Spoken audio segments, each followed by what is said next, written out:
Gaza Peace Deal aims to end active war fighting since the October 7 terror attack of 2023. The main headlines are of hostage and prisoner releases, the development that bolstered Trump's self-aggrandizing pitch for a Nobel Peace Prize. Netanyahu addressed the Israeli parliament and thanked Trump for securing the return of the hostages, while Trump called the accord the beginning of a golden age in the Middle East. Netanyahu has made one thing clear: peace will only be achieved through strength, which falls in line with the framework of the accord. It envisions an enduring Israeli security presence along Gaza's perimeter. None of the elements of the deal constitute a final status settlement, yet they preserve Israel's ability to act against threats. Even as the ceasefire milestones progress, Prime Minister Benjamin Netanyahu and senior officials have signaled that Israel's border campaign is not over. Jerusalem's messaging emphasizes that the truce is contingent on hostage releases and on steps that permanently degrade Hamas's military capability, especially its tunnel network and rocket production infrastructure. Defense Minister Israel Katz has said that they will continue targeting the underground system once hostages are home, a task Israel views as essential to preventing a post-deal resurgence. This posture explains why Israeli operations have shifted in character but not ceased. Now, under the plan, Israel pulls most combat formations behind an agreed line inside Gaza while maintaining a perimeter dominance and rapid incursion rights if the ceasefire is violated. Israeli forces retain freedom of action along border belts and choke points, consistent with the proposal that contemplates a long-term Israeli security role on Gaza's edges. Israel argues that tunnels, production lines, and launch cells, if left intact, would allow Hamas to regroup during reconstruction, eroding the deal's viability.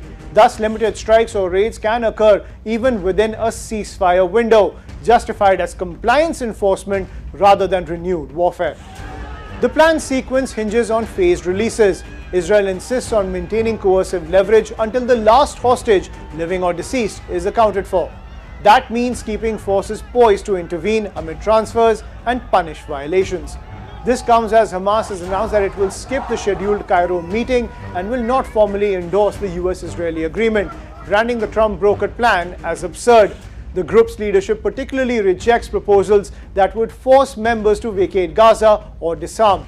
This refusal signals that Hamas views the deal not as a peace initiative, but as an existential threat to its role and presence in Gaza. Meanwhile, Israeli leaders cite past experiences from southern Lebanon and earlier Gaza truces, where lulls were used by the terrorists to rebuild. Engineering operations against tunnels and clandestine workshops are therefore framed as defensive maintenance consistent with the ceasefire's intent. The plan anticipates an international board and a technocratic Palestinian committee stepping in, then transitioning to the Palestinian Authority after reforms. However, Netanyahu rejects the return of the Palestinian Authority, absent what he calls a radical transformation. Until governance is settled and vetted forces are in place, Israel argues that it must keep a hand on the security tiller. Meanwhile, Netanyahu faces a hawkish coalition landscape and a public traumatized by the war's early atrocities.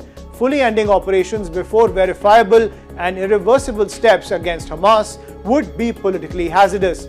Public statements that the campaign is not over serve both as deterrence and coalition management at home. Trump's more forceful diplomacy with Netanyahu paired with regional mediation helped clinch the first step, but sustaining the architecture will require continuous pressure and quick responses to violations on either side. If the plan falters, the logic for Israeli operations hardens and the spiral back to open conflict becomes likely.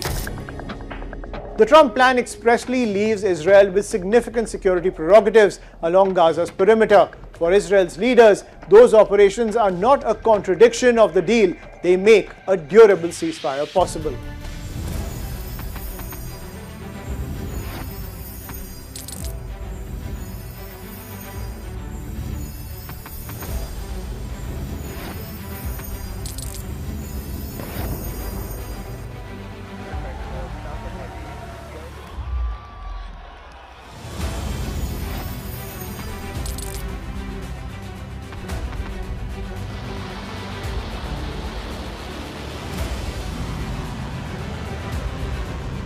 Fighting so long and so hard that they don't know what the they're doing.